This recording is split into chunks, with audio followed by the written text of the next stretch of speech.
Olá, meus queridos, tudo bem com vocês? Como estão passando durante esse período aí de quarentena devido ao coronavírus? Tenho certeza que Deus tem sido fiel com cada um e tem cuidado, né? Deus tem, nesse momento difícil para alguns, Deus tem sustentado, com certeza. E nós vamos continuar hoje, né, nossa série de reflexões, de mensagens a respeito de histórias de pessoas que tiveram o seu pessoas normais como você e eu, pessoas que foram completamente transformadas por um encontro, pessoas que foram transformadas de uma situação de desprezo, vazio, para uma circunstância totalmente diferente. Pessoas que encontraram uma vida de renovação, uma vida de esperança plena, pessoas diferentes, mas que encontraram o mesmo destino. Na primeira reflexão nós falamos sobre Zaqueu, depois falamos sobre aquele paralítico que foi descido pelo telhado, falamos sobre o cego chamado Bartimeu. E se você perdeu algum dessas mensagens, é só olhar lá no nosso canal do YouTube que você vai encontrar, né, anteriormente, todas as mensagens que estão sendo postadas diariamente, não só por mim, mas por todos os irmãos ali, né, que o pastor Zé Carlos escolheu para estar fazendo esse momento aí. Então você pode estar olhando e revendo as mensagens ali. Eu creio que é bênção para a sua vida. Hoje nós vamos focar a nossa atenção não na história de um homem, como fizemos nas três últimas, mas numa história de uma mulher. Uma mulher que, em virtude de problemas que ela vivia, também era vista à margem da sociedade. Uma mulher que sabia muito bem o que era desprezo, o que era repulsa social, o que era aversão proveniente de outras pessoas. Uma mulher que, apesar de vez ou outra manter um relacionamento amoroso, como veremos no texto, que trazia uma satisfação a ela, ela não mais sabia o que era viver. Aquela mulher simplesmente existia, e existia, tenho certeza que, numa solidão. E a história dela ia continuar assim, se essa mulher não tivesse um dia encontrado com Jesus Cristo. Não sei se vocês já repararam, mas tem algumas mensagens quando nós vamos no cemitério, né, olhamos umas lápides, né, que tem alguma frase ali que homenageia essa pessoa, ou uma frase que ela pode resumir como aquela pessoa vivia, como que aquela pessoa era, e que normalmente se usa uma frase que a pessoa gostava, ou algo, uma frase de efeito, assim, que mostre realmente o significado que aquela pessoa tinha, ou como foi a vida daquela pessoa, né, para os que ficam.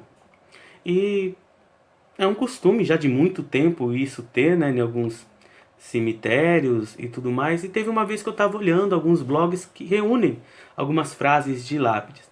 E tem uma interessante, né? Quer dizer, tem uma falando: Deus é minha riqueza e justiça.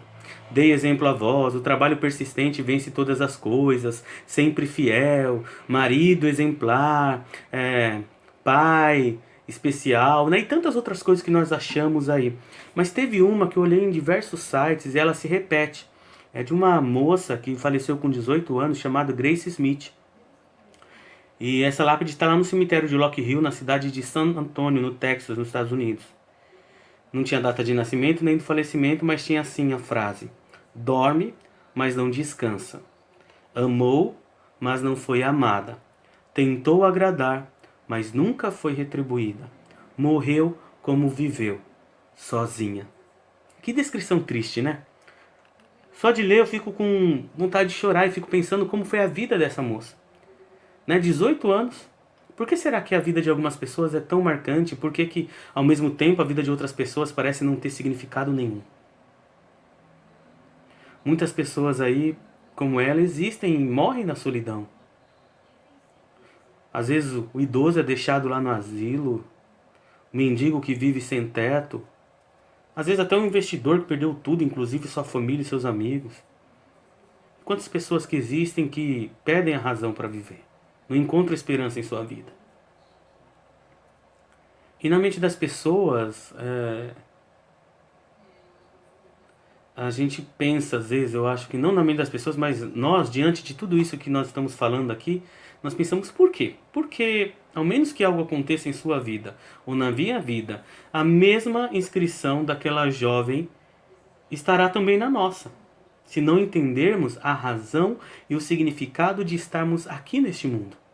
Se não nos atentarmos a essa realidade da nossa real razão de existência, nós podemos até não ter uma frase como essa, escrita na nossa lápide, mas será exatamente o que vivemos.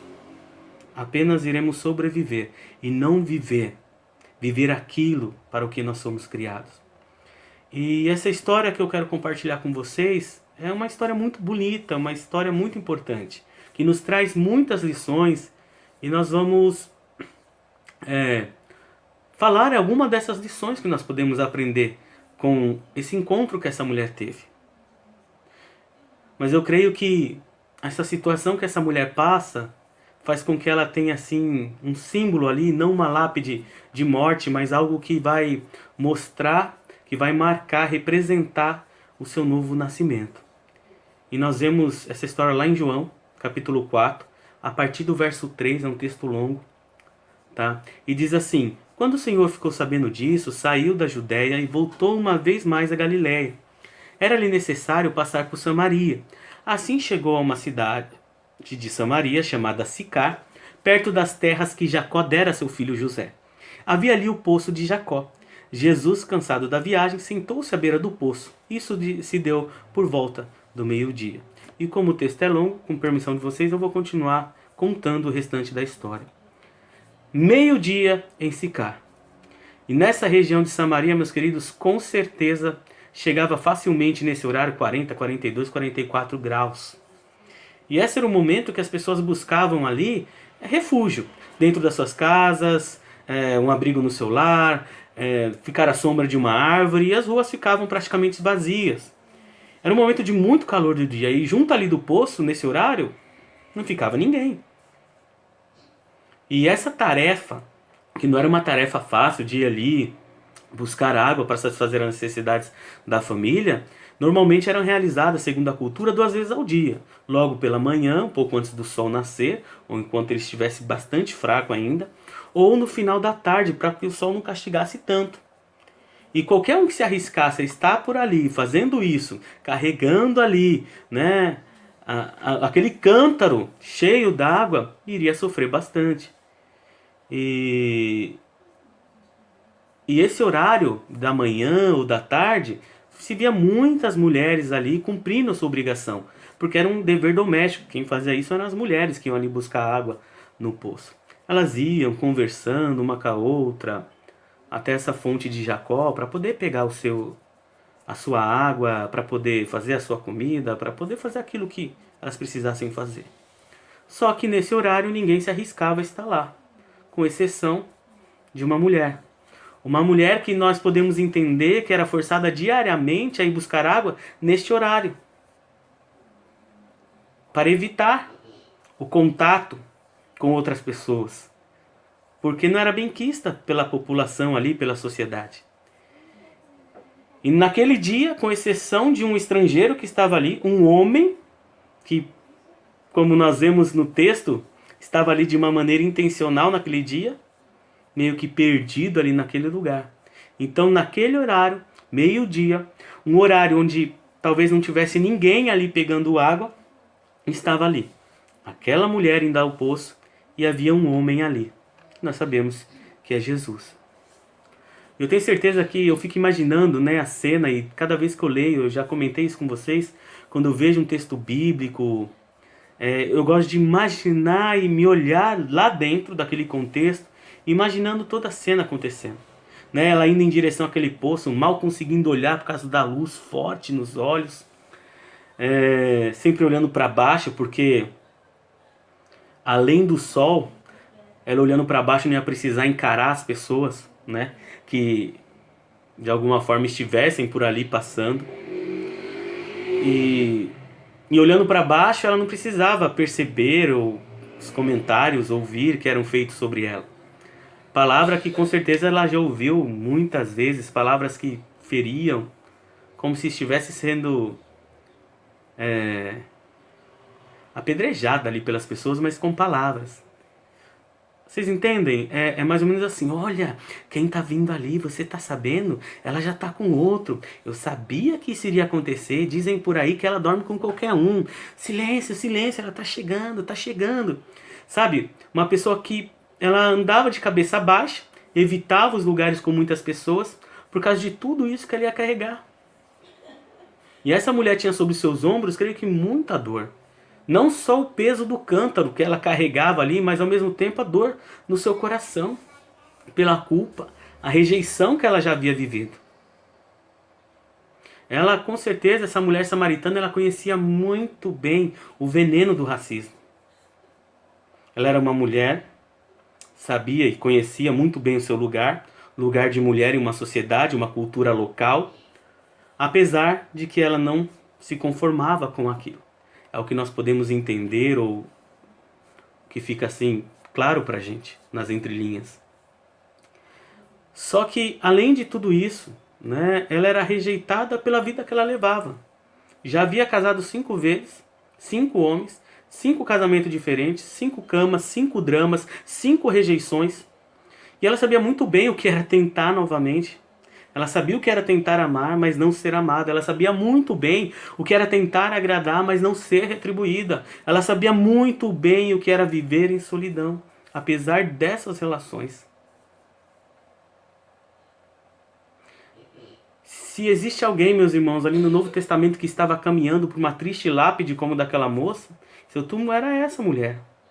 E nem o nome dela sabemos que é a mulher samaritana. Então, olha que situação.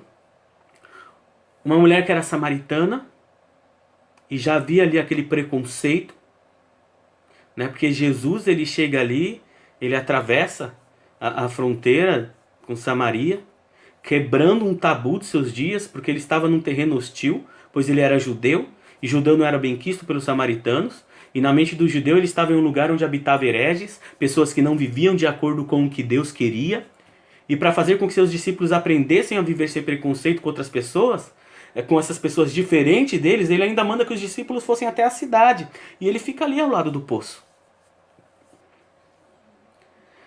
Jesus queria ficar sozinho naquele local, porque ele sabia quem se aproximava. Ele conhecia bem essa intriga entre judeus e samaritanos. Rancores criados e polarizados em torno da soberba e ao mesmo tempo ruína de 2 santuários rivais. E nós sabemos que todo esse preconceito vinha de uma questão religiosa. E por essa razão aquela mulher chega, e eu acho que ela chega, apenas observa e fica em silêncio, fica observando de longe, pô, quem é esse cara que está aí parado, esse homem, imaginando ela olhando de rabo de olho, o que esse judeu está fazendo aqui essa hora? E ainda mais Cristo começa a puxar a conversa com essa mulher. E aí ela ouve uma voz dizendo, ei você, por favor, me dá um pouquinho de água. Por que esse judeu está falando comigo? Será que ele não estou vendo que eu sou samaritana? Ou será que ele está querendo outra coisa? O que será que passou na cabeça dessa mulher naquela hora? E pedir água ali junto ao poço, meus irmãos, é o que os homens faziam naquela época, quando queriam falar com uma mulher. E, na verdade, alguns historiadores e estudantes da Palavra de Deus fazem até uma brincadeira dizendo que em Sicar todas as cantadas começavam com esse papo. Estou com sede, pode me dar um pouquinho d'água? E era uma maneira de tentar se aproximar das moças que ficavam ali durante os horários, né, de buscar água. As moças solteiras, os jovens ali. E eu acho que vocês lembram, foi assim que o servo do avô de Jacó, mesmo Jacó que deu nome a esse poço, conseguiu uma esposa para Isaac. Rebeca, ele usou a mesma estratégia, pedindo água para o seu animal, não foi assim? Então talvez seria um costume da época, né? Um ponto de encontro. E eu falo isso, claro, não temos nada escrito a respeito disso na Bíblia, mas temos questões históricas aí que nós podemos nos apegar e podem corroborar com essa questão. E essa experiência de vida dessa mulher fez com que ela pensasse que talvez aquele homem buscasse mais do que um pouquinho de água. E a intuição dela estava certa, porque Jesus na verdade estava interessado em outra coisa. Cristo estava interessado no coração daquela mulher. Como ele sempre está interessado em nosso coração. E eles começam a conversar. E eu acho que aquela mulher mal lembrava a última vez que um homem conversou com ela, com respeito. Só que havia um abismo que separava ela e Jesus. Eles não viviam no mesmo mundo. O mundo dela era feito de dor, solidão. O mundo dele, um mundo de amor e compaixão. E muitas vezes nós encontramos com esse abismo com algumas pessoas. Pessoas que vivem uma vida de dor e solidão e nós vivendo esse amor e a compaixão de Deus sobre nossas vidas. E esse abismo faz com que a gente não consiga se aproximar e levar a palavra de Deus para essas pessoas. Entender o que aí passa na cabeça dessas pessoas para falar aquilo que realmente pode fazer a diferença. E essa distância os separava. Mas o que nós podemos aprender com esse encontro?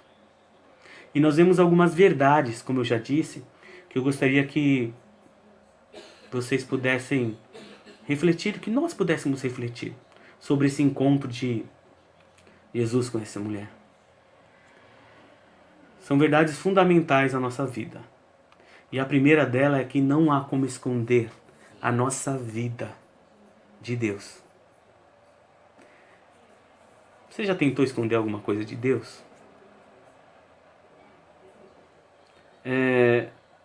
Nós, como seres humanos, temos a tendência de achar que a gente pode esconder coisas da nossa vida de Deus. Do nosso passado ou algo que fizemos. Nós buscamos esconder das pessoas e achamos que assim também estamos escondendo de Deus. E uma curiosidade, às vezes eu vejo aqueles programas de televisão falando sobre aeroporto, né, alfândega, e as pessoas são capazes, o que as pessoas são capazes de fazer para esconder uma droga e tudo mais, né? Tem programas só falando disso. E as pessoas usam muita criatividade para esconder. E muitas vezes a gente acha que consegue esconder algo de Deus. É quando a gente vive como se fizemos algo que não devemos, ou estamos vivendo de uma forma que não devemos, e a gente ora, a gente chega na igreja, a gente conversa com as pessoas e para nós está tudo natural, normal, não há nada de errado. A gente esconde um pecadinho dentro da meia, outro dentro da mala. Mas há como esconder alguma coisa de Deus, meus queridos? Um Deus que vê tudo. Deus está em todos os lugares. Ele vê todas as coisas. Para onde poderei eu me ausentar ou escapar do seu espírito? Para onde fugirei da tua presença? Se eu subir aos céus, lá estás. Se eu fizer minha cama na sepultura, também lá estás. Se eu subir com as asas da alvorada e morar na extremidade do mar, mesmo ali a tua mão direita me guiará e me susterá. Deus está em todos os lugares, Salmo 139. Lembra Adão e Eva? Nossos primeiros pais? Não comam daquele fruto. Comeram. Onde vocês estão? Eu ouvi sua voz, tive medo e me escondi.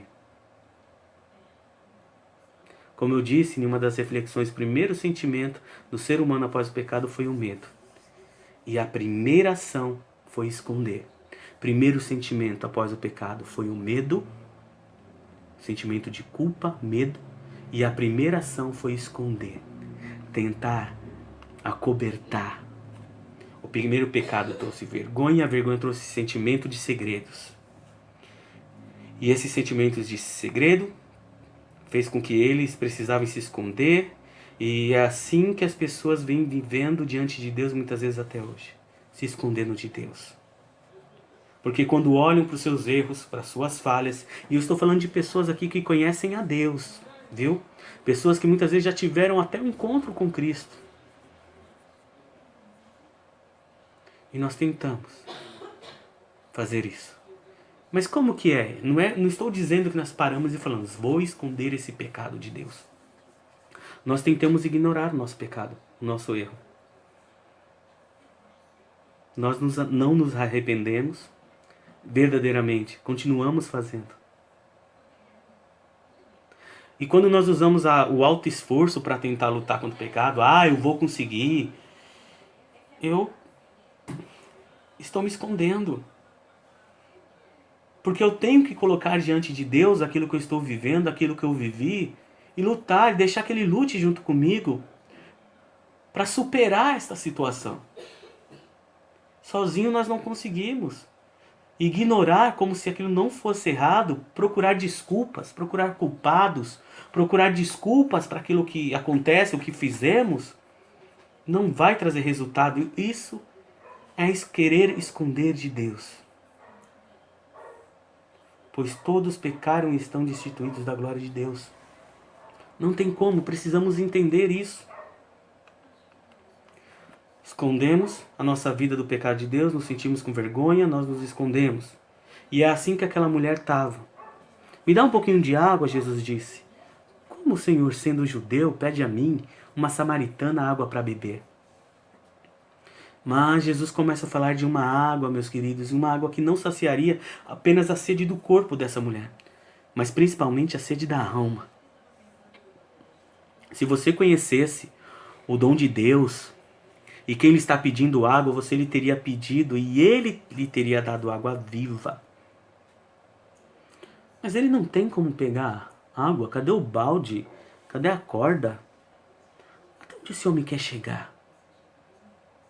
Se eu soubesse qual a água que eu estou te oferecendo, é você que ia pedir para mim.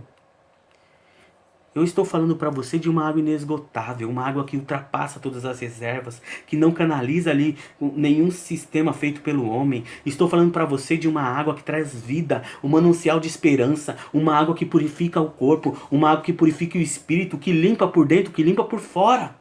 E aquela mulher começa a pensar, mas essa água deve ser boa mesmo, como seria maravilhoso ter essa água que você está falando e não precisar mais voltar nesse poço aqui, não precisar mais passar por esse caminho da vergonha, não precisar mais passar por esse caminho de dor, caminho que me expõe, caminho que me denuncia. E na cabeça dela, devia estar passando isso, essa água deve ser sensacional, não vou mais precisar passar por isso. E ela fala, por favor, me dá dessa água. E Jesus responde, vá, chame o seu marido e volte. Eu acho que o coração daquela mulher parou de bater na hora por alguns instantes. Ela imaginava que aquele homem era diferente. Primeiro, ele já não a desprezava como mulher. Um judeu que não ignorava uma mulher samaritana. E talvez ela começou a ver ele como o homem mais amável que ela já havia conhecido até aquele momento. Até aquele pedido. E ela responde, eu não tenho marido. E Jesus diz, não tem marido? Você falou corretamente, dizendo que não tem marido. O fato é que você já teve 5. E o homem com quem agora vive não é seu marido. O que você acabou de dizer é verdade. A maioria de nós conhecemos essa história, meu querido. E é bom que se nós olhássemos para essa história como se nós não a conhecêssemos. Porque estaríamos com os olhos abertos para ver o que Jesus faria. Porque nós sabemos exatamente o que nós faríamos diante de uma mulher com uma vida assim. 5 maridos e agora um 6º. 6 relacionamentos. 5 feridas anteriores não cicatrizadas. 5 tentativas de ser amada. 5 sonhos enterrados. De alguma forma aquele momento fez com que o coração daquela mulher se abrisse. Ela deixou cair a máscara e ela mostrou o coração. O coração de uma menina ferida. Ela percebe que não era a perfeição que aquele homem buscava dela, e sim honestidade de sua parte. E ela ficou maravilhada com aquilo. Como ele conhece minha vida? Foi como se Cristo tivesse falado assim, filha, eu sei tudo. Não há o que você possa esconder de mim. E meu querido, o que você faz diante de uma situação como essa? E essa é a primeira verdade. A realidade entre Deus e você. Deus e eu.